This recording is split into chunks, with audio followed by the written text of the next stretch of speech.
Hello and welcome, dear listeners. You're tuning in to the ReGENERATE project podcast on regenerative agriculture. Join us as we explore new approaches to soil, landscape, and the future of farming. Hope you enjoyed the episode. Your host, Radim Kužel. Hello, listeners. In today's episode, I welcome Antoine Monier from Soufflet Agro.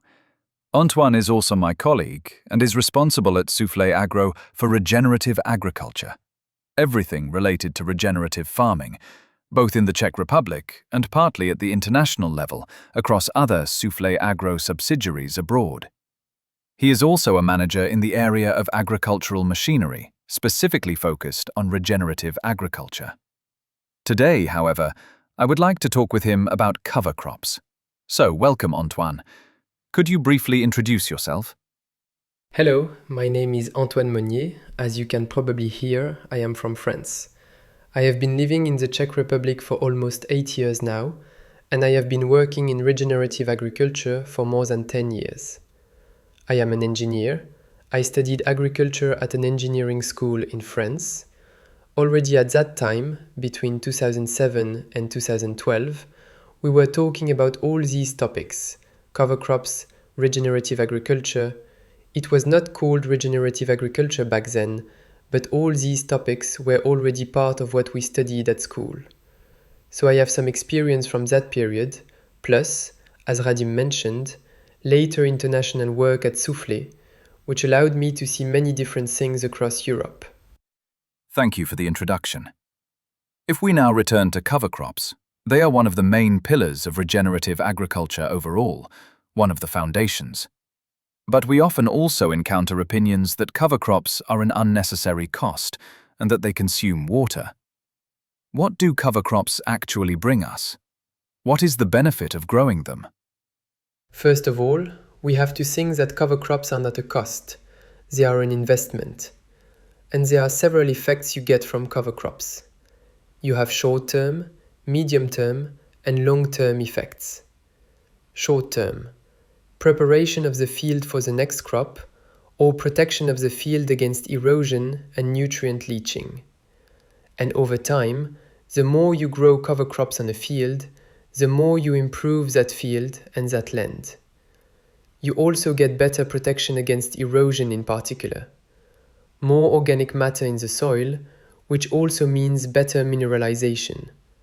More nitrogen, more nutrients available for plants, a more stable soil structure, better workability of the soil.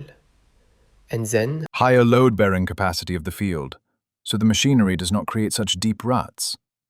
for example, ruts, water infiltration, nutrient storage, nutrient availability during the season. And also, the alpha and omega in the field, in the end, is organic matter. I don't know if this is the right moment to say it, but if we talk about cover crops and regenerative agriculture, we can talk about direct seeding.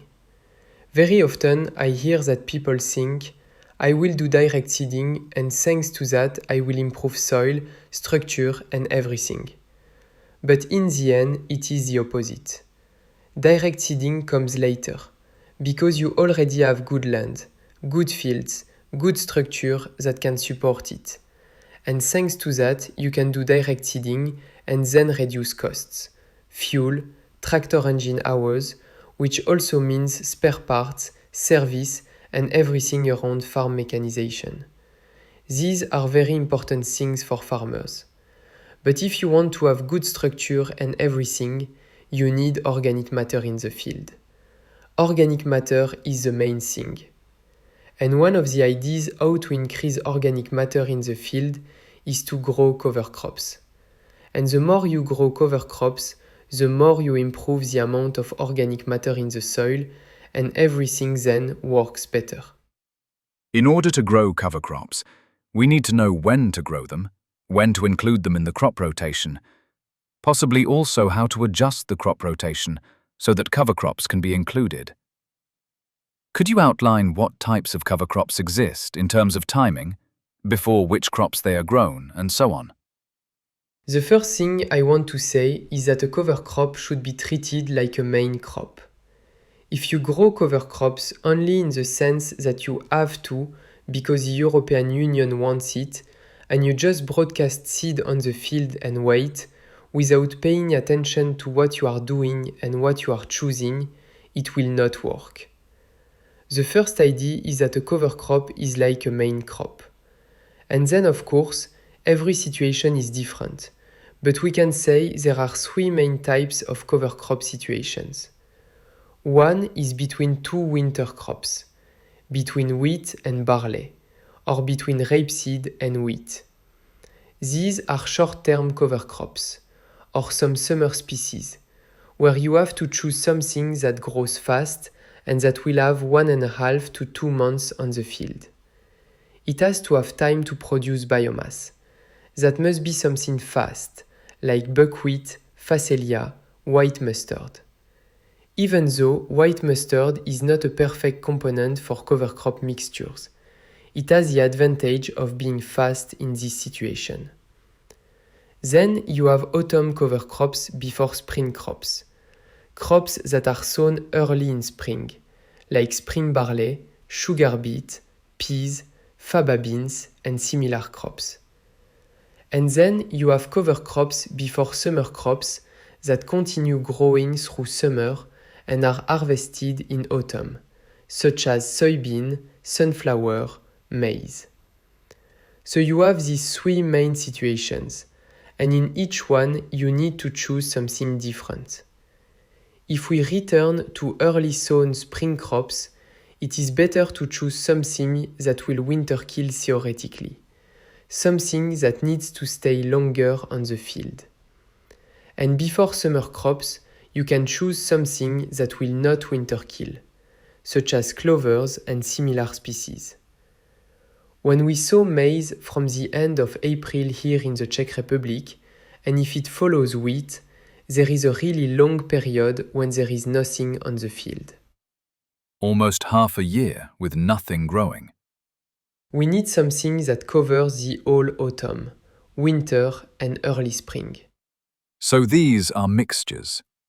And when we decide, for example, that we want to grow a mixture before spring crops, what components should be included?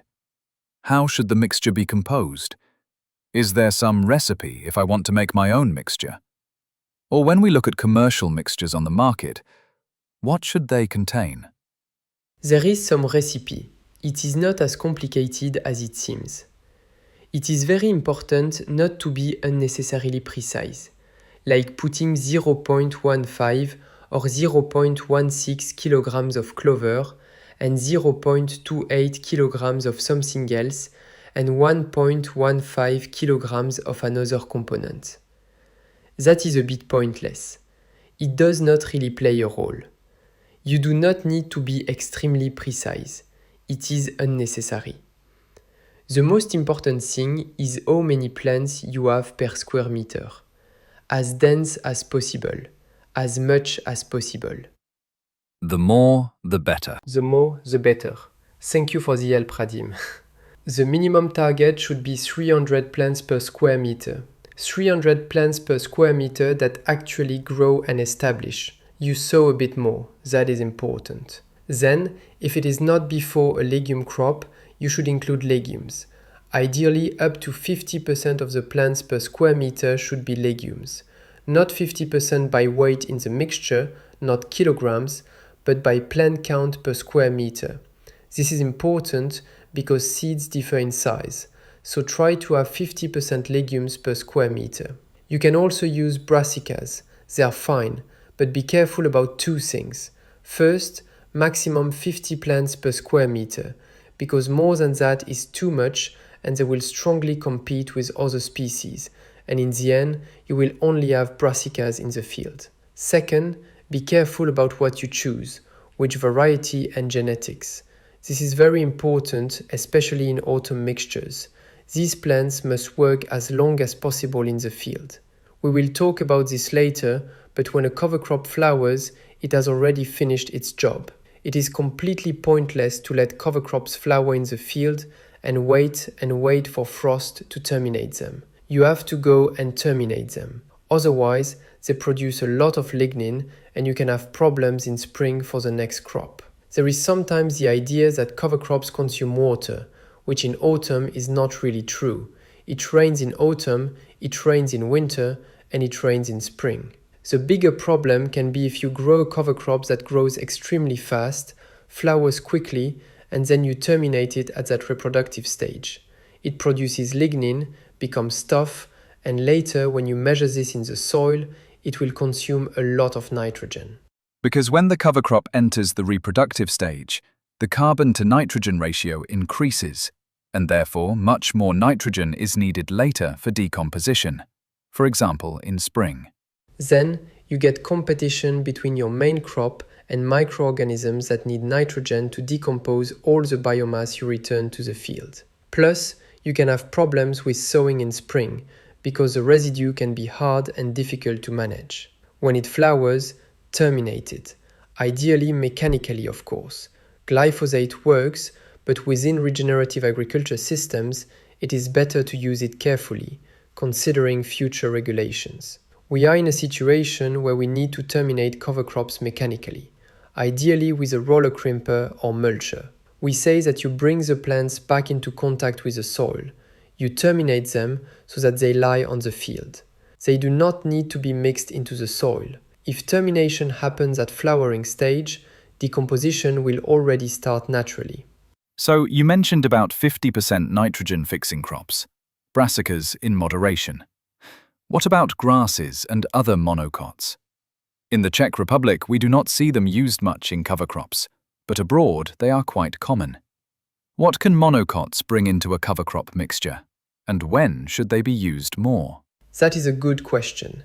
If we return to mixtures, 300 plants per square meter, 50% legumes like fenugreek, faba bean, peas, clovers, some brassicas, and of course, if possible, also some monocots. These are very good plants for soil structuring in the end, even better than brassicas. People often say that rapeseed needs good soil structure, so you have to prepare the field because rapeseed does not like compaction. But in the end, it is the same for radish and mustard. We have the idea that these plants structure the soil, but actually not that much. Brassicas are good because they grow fast and store nutrients, including nitrogen.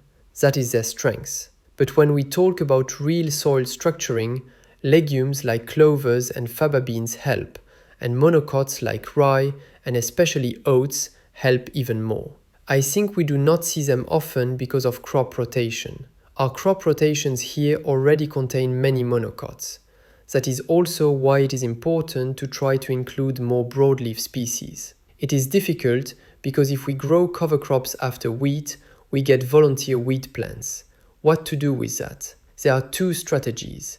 Either you have the equipment, time and conditions to sow immediately after harvest. If you harvest and on the same day or the next day sow cover crops with monocots, volunteer plants will not have enough time to establish. The cover crop will start growing earlier than the volunteers. If you sow properly with good machines that place the seed well in the soil, ensuring soil-seed contact, cover crops will emerge faster and suppress the volunteers, and you can get a nice mixture.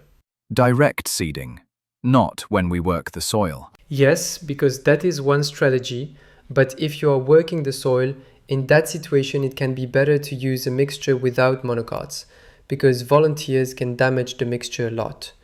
So if there are volunteers present, it is better to eliminate them. Or you have to work the field, wait for the volunteers to emerge, destroy them, and then sow the cover crop. Then you will not have the volunteer problem. But then we lose some important time. Yes, and we lose important time. With global warming, in some years harvest happens in mid-July, and you sow cover crops at the beginning of August, which is still okay. But if, like this year in some regions, harvest is in mid-August, it becomes difficult. Then it can be better to direct seed cover crops where possible. Or, before summer crops like maize or soybeans, you can use what we call a two-phase cover crop system. You sow a first, fast-growing summer cover crop where you can control volunteers, and then in autumn you sow something else, for example rye. Rye is a great cover crop component. It produces a lot of biomass, it is biostimulating for soil life, it has a strong root system, and it creates a nice structure in the top 10 to 15 centimeters of soil. And you sow rye at the moment when the volunteer problem has already been solved. In that situation, you can include monocot cover crops. So, monocots, yes. But, for example, before nitrogen-fixing crops, or before maize. But we need to think about it more carefully. What about other plant families that we see in mixtures? What do they bring? Or what other species can we include? Then as much diversity as possible. The more diversity, the better. You can add flax, which is something we do not often see in fields.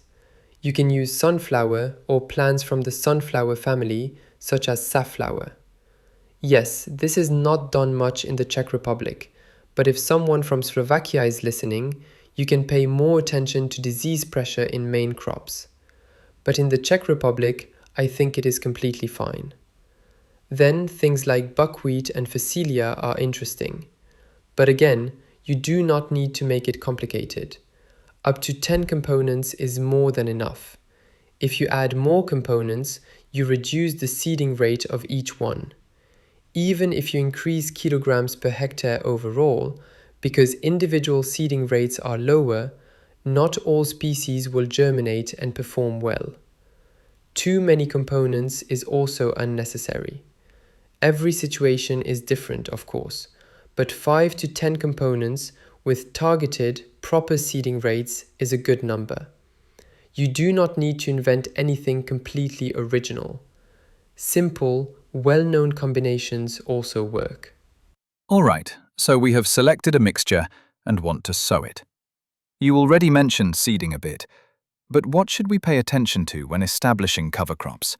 How should we approach it so the cover crop is properly established?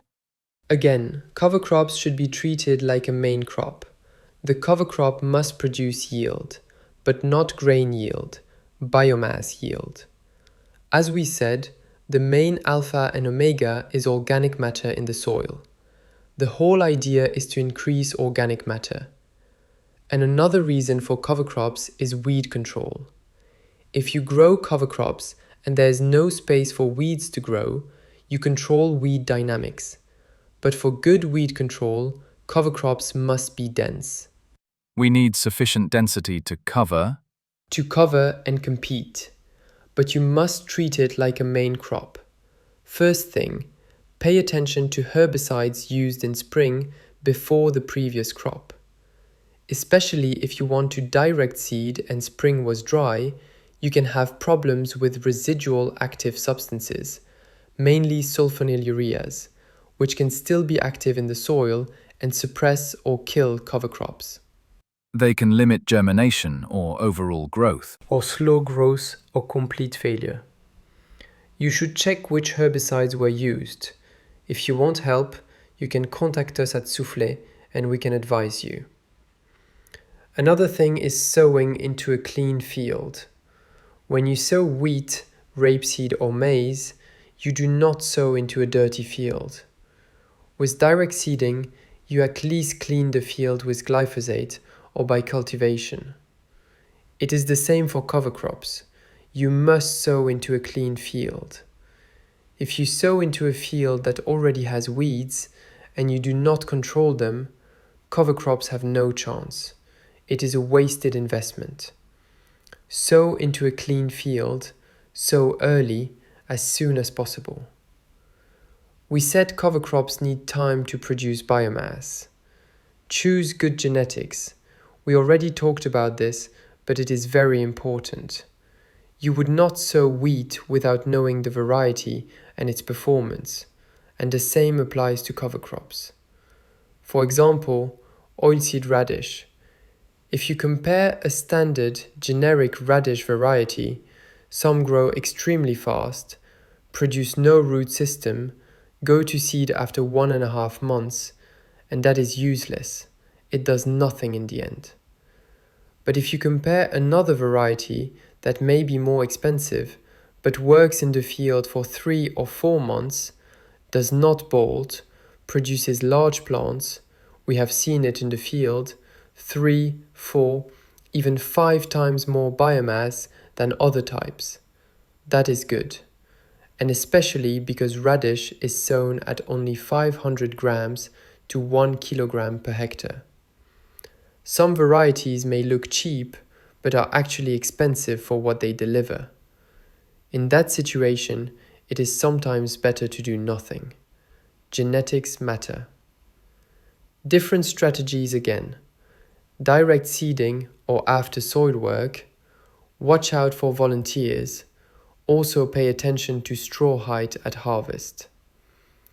Cover crop quality already starts at harvest. It depends on the combine and equipment. If you use a disc direct seeder, it is better to harvest with high stubble. If you use tine seeders, it can be higher or lower, that is fine. If you cultivate the soil, lower stubble is better. You must adapt harvesting to your system. Also very important is chaff distribution. How the combine spreads chaff. If everything is dumped in one strip behind the combine, you will clearly see spots where volunteers dominate and suppress cover crops. Pay close attention during harvest. Chaff spreading, but also straw spreading. If the spreader is not set correctly or the combine cannot distribute properly, sometimes straw from a 9-meter header is spread over only 4 meters, and then you see poor establishment. It may be necessary to spread straw afterwards using a straw harrow or similar tool. Yes, that is also very important.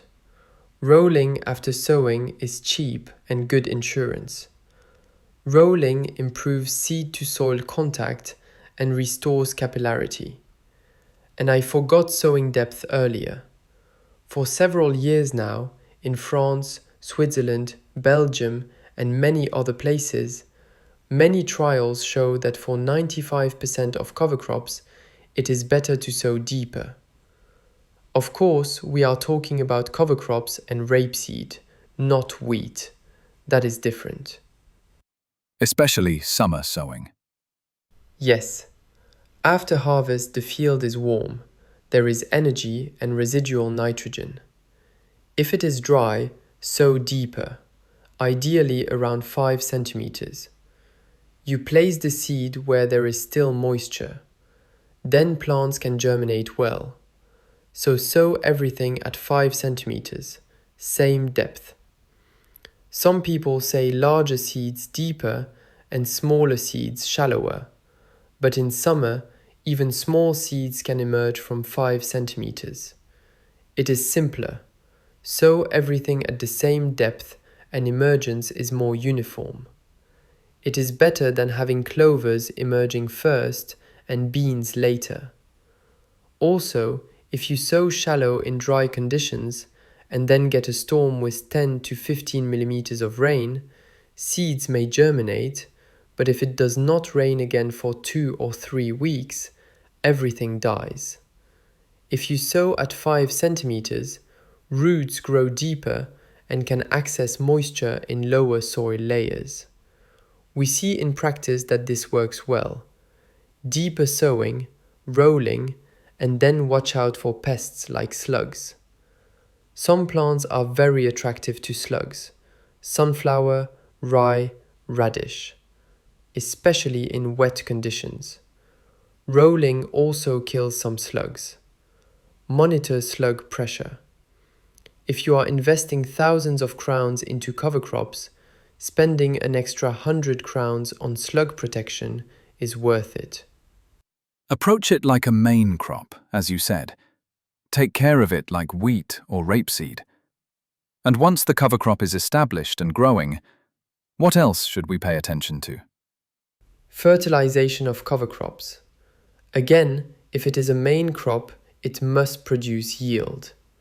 Sometimes you may think cover crops are not growing because of drought, but actually, nutrients may be missing.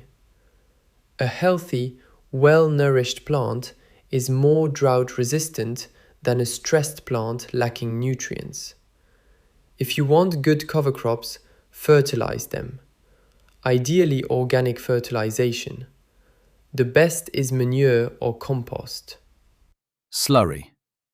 Digestate is also often used, even though it is not ideal. Digestate is not ideal for soil life, but if you have digestate, applying it to cover crops still provides nutrients for growth. And when should we apply manure, slurry, digestate? Before sowing the cover crop or into the growing stand? This also depends on legislation, which differs between countries. What would be ideal if there were no legal restrictions?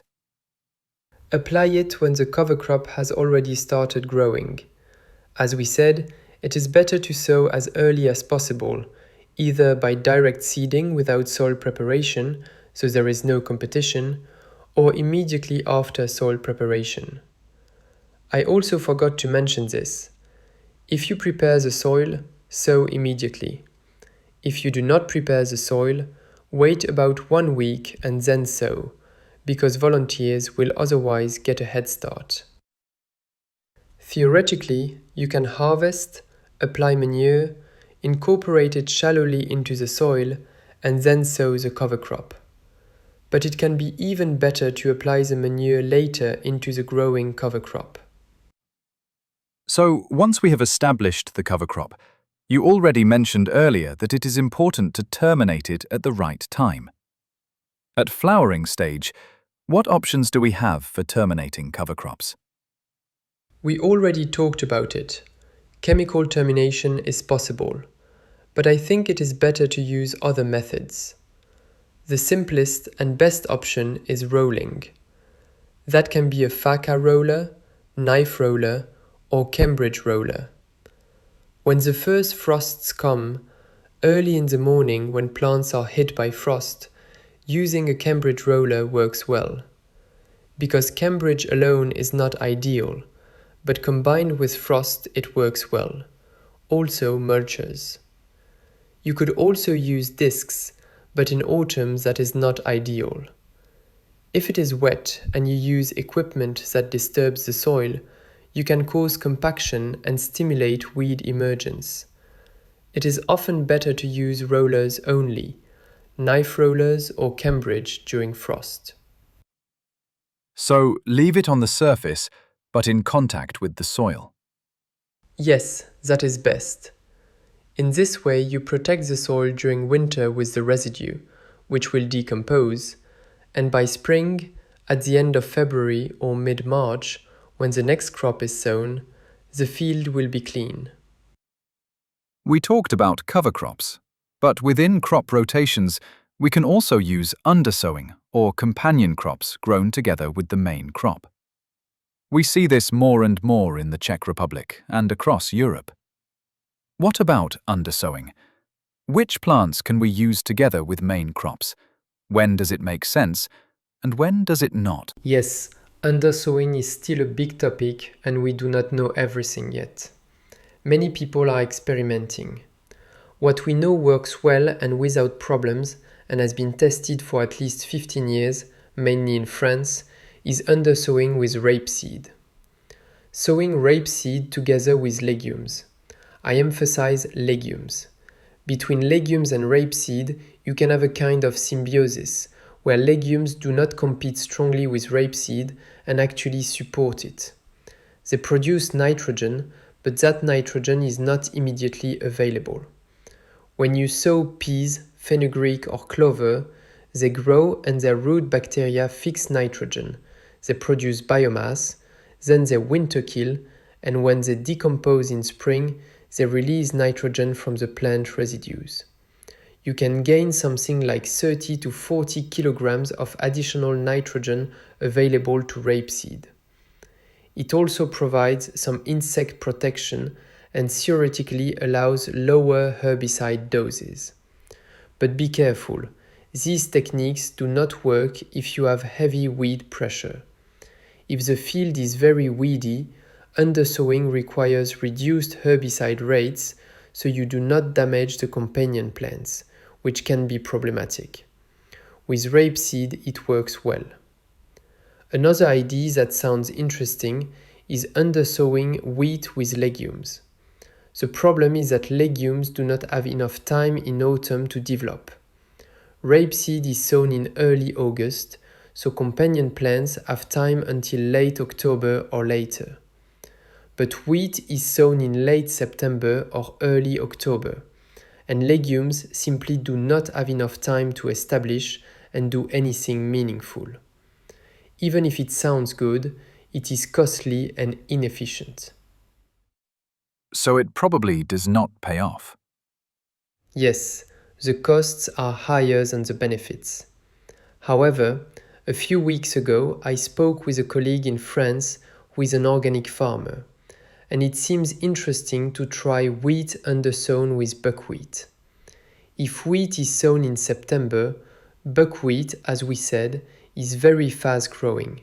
It covers the soil and it seems to reduce viral disease pressure.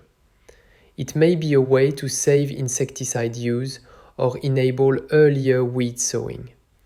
Since buckwheat dies with the first frost, it does not cause problems with competition or reseeding. That could be interesting. Other crops are more difficult. Another option is growing cereals together with winter legumes like crimson clover or winter vetch. But for that to make sense, you need to harvest both together. And then possibly clean the mixture. In the UK, there are supply chains that buy mixed harvests and clean them afterwards. But locally, it depends on whether you have a market or whether you use it as feed for your own livestock. For example, spring cereal legume mixtures like barley and peas are commonly grown. And we know that works. But there are two types of undersowing. One is a companion crop that winter kills and is not harvested. And the other is crops grown together until harvest. These are two different approaches. And what about crops that stay on the field for several years? Something like permanent cover? What is the experience with that? Permanent cover is like the final boss of regenerative agriculture. It is great, it is possible, it is beneficial, but it is difficult. You must constantly monitor the field and avoid rigid system-based thinking. For example, you can sow rapeseed together with red clover or white creeping clover, which do not compete with rapeseed and do not winter kill. They grow under rapeseed throughout the spring.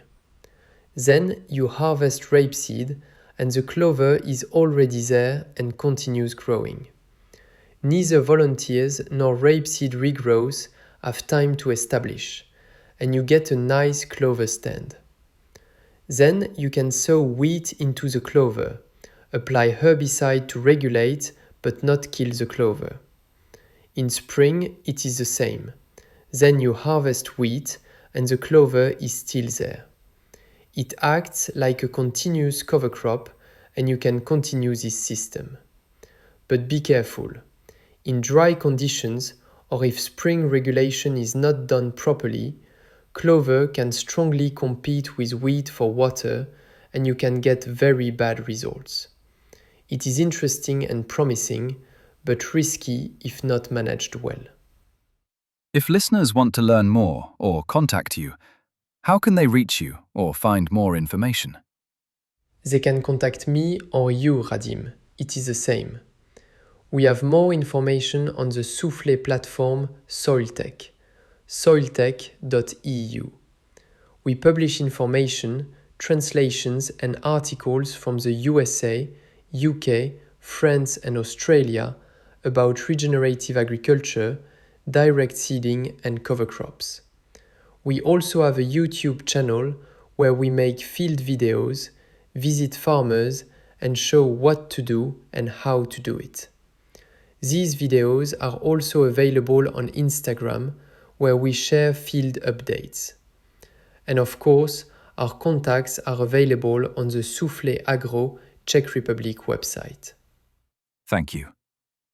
Do you have any final message you would like to share with Czech and European farmers regarding cover crops and regenerative agriculture. When we see that times are difficult, commodity prices are low and fertilizer prices are high, regenerative agriculture and cover crops can be one way to farm differently and ultimately more cheaply, because you can reduce machinery use, fuel consumption, and overall costs.